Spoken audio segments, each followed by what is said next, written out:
Hey, Composing Gloves here. I'm wearing a hat. Today we'll be talking about 4 templates I've designed for FL Studio to increase your workflow. Now, I'm going to put timestamps where I talk about each one, and so you could skip right to the one that you're interested in. But before we do that, there's a couple things you need to know. Number one, I have 3 of these templates are geared towards people who use Contact. As you can see, this one is geared towards someone who uses Contact. As a result, I use a specific MIDI out plugin that is streamlined for FL Studio in Contact. It is you must have this plug. So there's going to be a couple videos in the description. The first one is how to use templates, what are templates, manipulating templates, saving over templates, and altering them permanently to fit your workflow. So that you too can create menus and just make your own templates from scratch. So that's the first video. You need to know about how to do that stuff so that you can tailor these things to do what you want. The next thing before you click any of these timestamp things is that this plugin does not come with FL Studios, but it is completely free. The second link in the description will be a link to my video about this plugin, how it works, what it is, and how you can get it completely free. There's a link on that video, and you click it and it will take you straight to where you can get this plugin. It's made by the Synthetic Orchestra. It is amazing. So I'm not going to I'll talk a little bit about this plug, but not super detail. But this is what I use for working with Contact. The other thing is I'm going to put a third video down in the description, and this one's going to be linked up to the output section. As far as I know, when you open it up, your output section will be the default section that you have already saved. So you have to set this up, and I can't do it for you.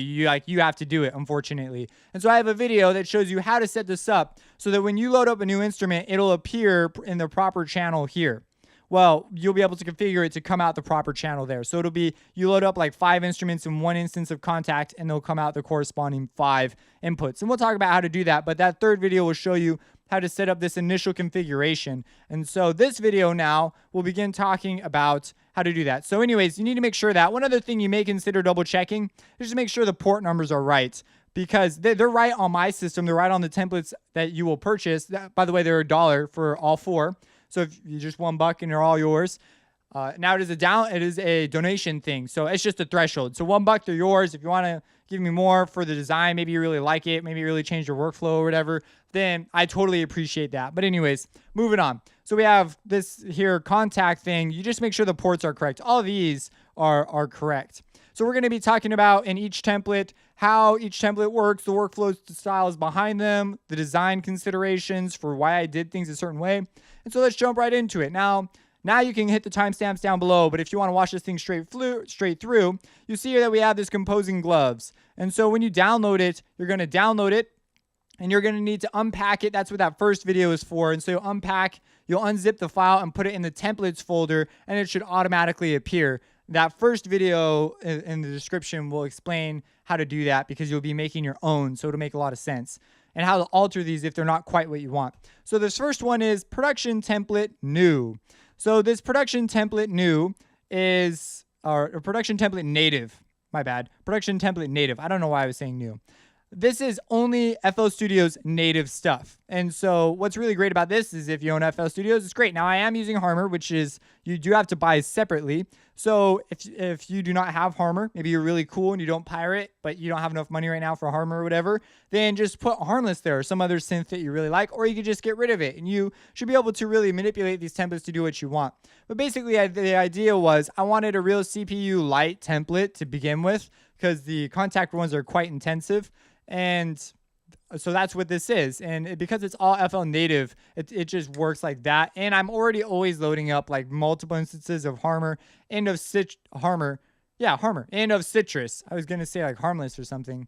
So basically what this is, there are 5 instances, and what these little ones are, these are zipped versions of the channel. So if you've never seen these, you right click to open them, and they're zipped right now because I'm just not using them, but as I use them, I'll right click them and open them. But if I never need them, what I'll do is I'll click and drag to select them, and I'll hit Alt Z, and it will zip the files for me, the channel for me, so that it is out of my way, but it's there very easily, and they've already been pre-routed to a corresponding channel in the mixer.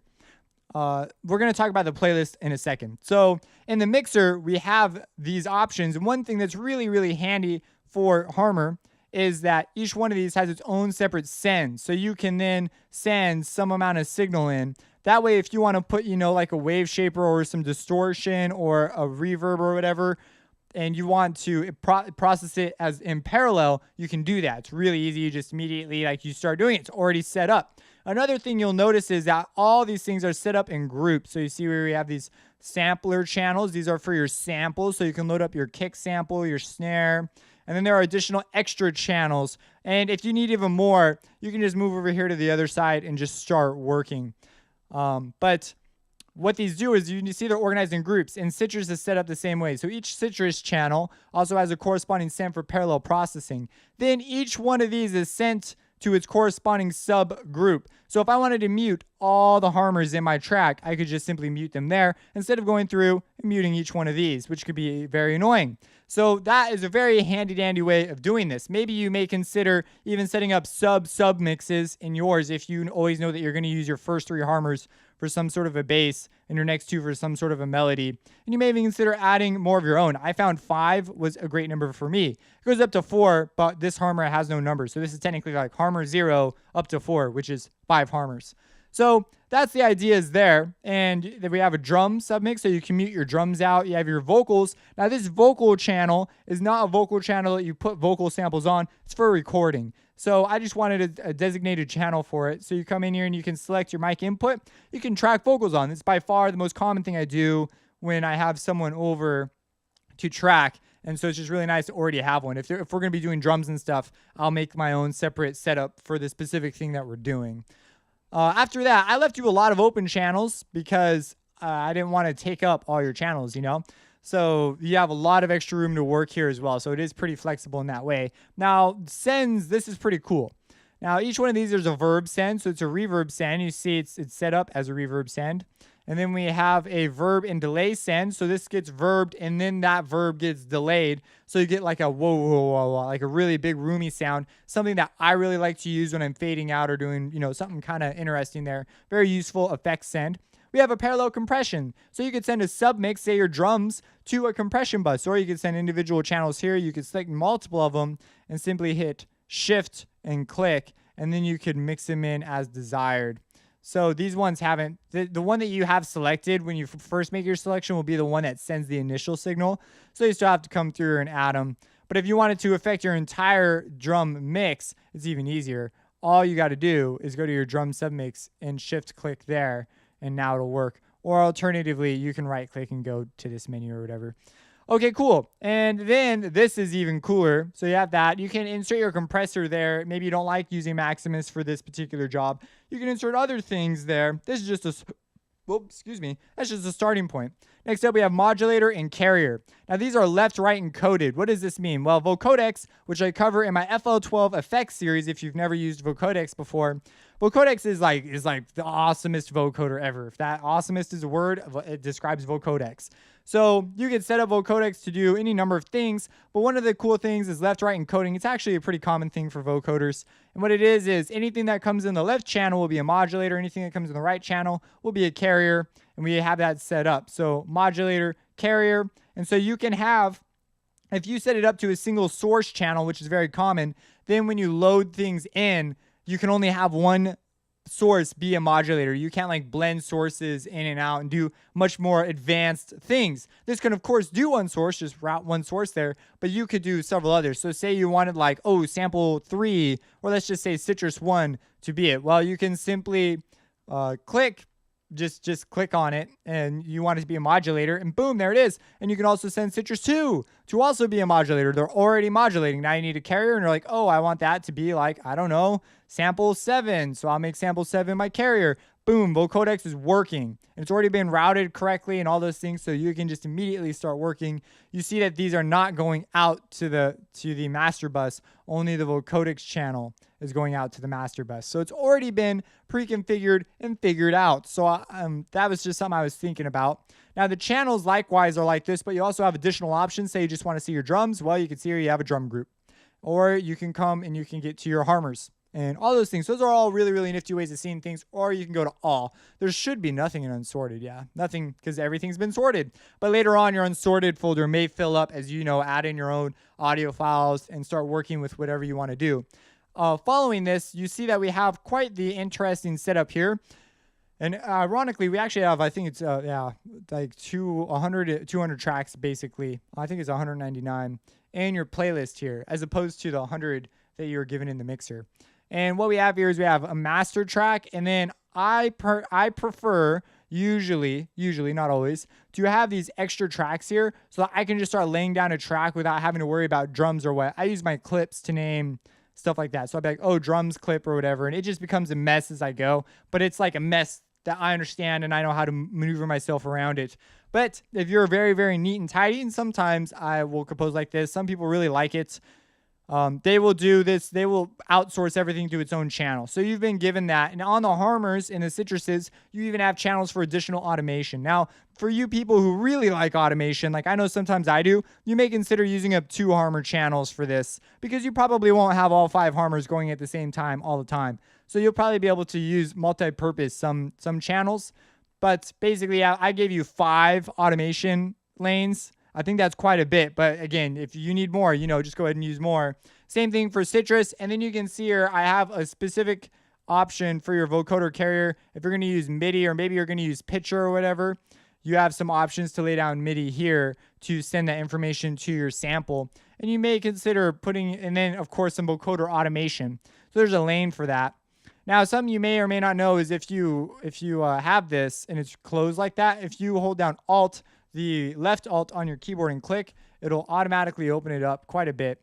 And then we can control and then middle mouse click and drag, and it will open up your lanes for you so you can begin working. Now, another reason I prefer this is because I often will stick multiple things in one pattern. Like I have my drums and my melody in one pattern, and then if I have to later, I'll separate them. But other than that, I'll leave them together. So that's why I sort of prefer this method. It's kind of funny. My crazy orchestral works usually end up being in very few, like one pattern, like this huge pattern with like lots of event automation as opposed to automation. So if I was doing EDM, I'd use a lot more actual automation clips than if I did in a orchestral track that I'm working on. So anyways, that's some of the ideas behind this. And it's a pretty simple idea, but it's just taking the time to set it up and get it all ready to go. So this is one of the templates you'll get. Now, on to template 2. So over here, if we go to File, new from Template, Production with Contact. And you see here it says a production template using FL Native plugins in Contact. This is the same template as Production Template Native, only in this case, now it's got one instance of Contact. So this you don't have Contact, and you'll be using the first one, but all the ones from here on out will use Contact. Now, if you didn't watch the first one, go watch. If you skip that one because you didn't think it was that important, this is basically the same template, only now it's got Contact. So I'll cover the stuff relative to Contact in this one, and if you want to know about all the other mumbo jumbo and sort of how to use it, then go check that out. Now, again, you're going to need to set up this configuration. So there'll be a video link in the description for getting your routing configuration to work with FL Studio in this fashion. I can't do that in a template for you, unfortunately. But now let's say you've got this. So what you can do here is I have Contact loaded up, and I find myself all the time using Contact. And again, these are zipped channels, so you right click to open them, or you can hit Alt Z to re-zip them. So I'll open them up, and as I'm working, I have a whole separate section in the mixer for Contact. And what I'll do is I will be working, and let's say I want to load up some bells. So I'll open up my quick load menu, and I'll go to bells, and then Celestia is one of my favorite things to open up. So I open that up, and there it is. It loads right up, and it's coming out MIDI channel 1, output 1. Now, if I want to load up, another one, so we'll load up a glockenspiel this time. So what I'll do here is I go, oh, this is Celestia, so I'll just name this first one by shift clicking on it, Celesta, and there I go. And this next one, I'll shift click on it and name it Glockenspiel. And so I'm working on a glockenspiel right now, and it sounds pretty cool. So what we're going to do is now we have this, and if I click here, it's working. And then I go to this next one. Oh, and this one's probably a bit higher. There it is. And it's really cool. And then this plugin, which there's a video link in the description, you must have this plugin for these templates to work, like big red flags. And it's on the page where you get these things. And so what I can do is I have patches already saved for an FL Studio users Contact Factory. I didn't save these. Someone else made these. And so I just use them. Now, I don't believe the Glockenspiel actually has, or the Celestia actually has key switches. At least these don't. But if they did, I could use this plugin to streamline them. And so now I have that. Now the next thing I want to do is, I want to set them. So this one, I want it to come out stereo 1. And then this one, I'll put it out 2 because it's coming out 2. So now as I play, you will notice that it's coming out here. So you need to rename these things as you go. But there's no way, I totally misspelled that. No, did I spell that right? Glock? No, I didn't. Glockspiel. Glockenspiel. This is quite the interesting name. Anyways, you name them as you go. Celestia. And away you go. It doesn't take that long. Now, before, you would have to open this up, configure the routing, get all this stuff. Then you'd have to open up one of these, set the port number in the channel. So again, you're going to want to just quickly double check a couple of settings, but they should already be there. Input ports correct, and your processing should have notify about render and automap output should already be done. But that's something you have to actually set up on your own, the automap outputs, when you configure your outputs here. But a quick note about that, when you configure your outputs here, you still need to automap the outputs from Contact when you load up an instance of Contact brand new. So, okay, so we're just driving right through this. So anyways, that's a really cool thing. Now, I'll tell you what happens to me when I'm working. A lot of the time, I do not need to outsource to affect anything as far as individually. So what I'll do is I'll end up loading just a crap load of stuff. I'll be like using up my stuff. So I'll load up like the funk bass and another and another and another and then a J bass. And I'll let them all come out one. They cascade the MIDI input automatically, but for whatever reason, the output does not cascade. So I've got them here. And let's just say that, I just want to affect my J bass. All this other stuff, I'm fine with the way it sounds. I don't need to like affect it anyway. So I'll go over here and I'll send it out like 5. Or actually, I'll match it up usually. So I'll put it out 7. And then as I play 7, which is going to be down here somewhere. It should be this one. And so, by the way, if you want to open up multiple plugin windows, just hold Alt when you open it. So you see it did not close Contact. So the Alt on the right side of the keyboard. I'm not sure if the left works. But now, if I were to play this, which I'm now too high on my keyboard. There you go. It's popping out right there. So that is how those things work. Now let's move on to the next template. And so all this other stuff, the routing, the verb sends, the vocodics channel, all that stuff is covered in the previous template timestamp. So you can go ahead and go check that out. Now this is personally one of my favorites because it's very easy on my laptop and I use this all the time. So if you can't tell by now, I'm a total Contact junkie. And I mean, like, it's great. I'm getting really into instrument development too. So we have 3 instances of Contact 5. All the routing and stuff has been done. And this is literally it. That's all it is. Except for, you see, I have 2 sends here. I have a reverb send and a reverb and delay send. But all the previous warnings I give on the previous, if you've timestamped, skipped to this, then all the previous warnings I give on the previous templates timestamp, those all apply here. So basically what those words, you must have BRSO articulate. You see this one has not been like in the other template, it doesn't have fancy. It's just got the port numbers right. So this is port 1, channel 1, whereas this one is port 2, channel 1. I always start on port 1 because if you use port 0, you may run into issues with omni channels and junk like that. So you want to, just something I've noticed. So again, you need to have your own output thing figured out. So that's covered in my description.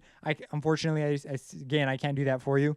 And so you can just load stuff up. What I really like about this is I'm pretty much using FL like I normally would on a basic empty template. So I can just work and load stuff as I go, which is something that I really prefer to do quite often. But also it's a very fast template that loads. And the reason I have 3 instances of Contact with 16 channels each is because I really do use this mini. So this is like a light scoring template. Like I'll score with this all the time and it'll be very great because I'm going to be renaming stuff as I go. The only downside is that it's not super clear where my contacts play out because I will move these around as I go.